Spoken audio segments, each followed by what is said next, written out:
I've been bashing congressional Republicans for a long time because of their obvious spinelessness. They plainly see what Trump says and does. They know he's hateful, abhorrent, and likely criminal, but they say and do nothing to counter or prevent his felonious and hateful behavior, his clear lack of any concern for our national security and the welfare of us all. What they know is that if they speak up, they will be tweeted to death by this infant tyrant. He will call them schoolyard bully names. He will lie with breathtaking creativity and make them look helplessly incompetent. And he will work to get them primaried by an opponent Trump backs.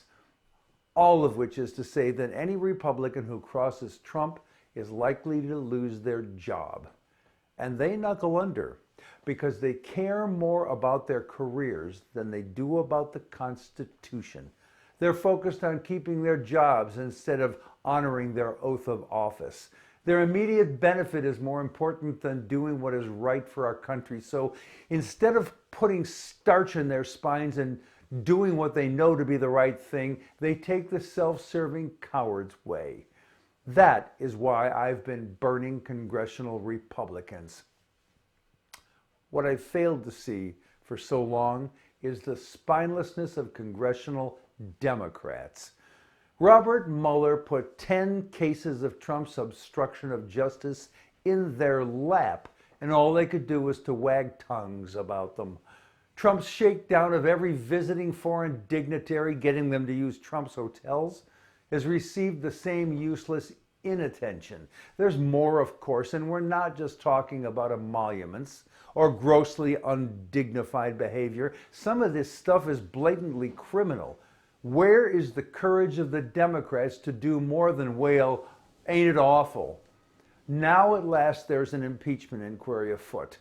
Not drafting articles of impeachment, just looking into things. And it took Trump's self-incrimination to get them to do that. So apologies for my having failed to clearly name the cowardice of Democrats. Meanwhile, the question I'm asking now is why Trump would volunteer the notes from his extortion phone call with the president of Ukraine. He was so willing to offer that and barely resisted releasing the whistleblower's complaint. Knowing his guilt, why would he do that? Trump isn't known for subtle strategies, so I don't think it's useful to conjure elaborate plans being executed. So try this. He's been daring Democrats to impeach him for months, and they didn't lift a finger to oblige him. At last, in desperation to be impeached, he has offered them an irresistible item. That is to say, he's made them an offer they cannot refuse. Very mob boss of him. And the Dems are often running with it. Here's what Trump gets out of this. First, he got $13 million in campaign contributions in the first 3 days following the announcement of the impeachment inquiry.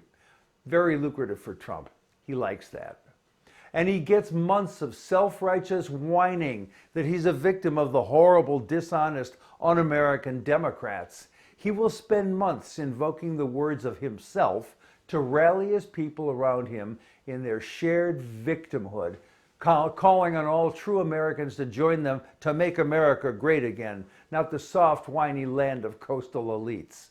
And in this crusade of victimhood, Trump imagines that he will gather far more support and be reelected. That's what's in it for Trump to be impeached.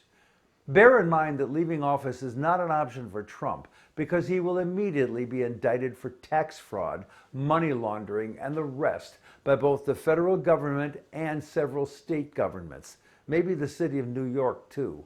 So he's prepared to do anything to stay in office, including wagging the dog, figuring the Senate won't have the cojones to stop him from attacking Iran. And he's willing to be impeached too, once again figuring the Senate won't convict him. That's akin to his bragging that he could shoot someone on Fifth Avenue and not lose any voters. Let's see if the so far spineless Democrats can muster the courage to impeach Trump on so many obvious and egregious counts that the vast majority of Americans are thoroughly convinced of his criminal behavior, and the Senate simply can't knuckle under to this mobster again. I'm Jack Altshuler.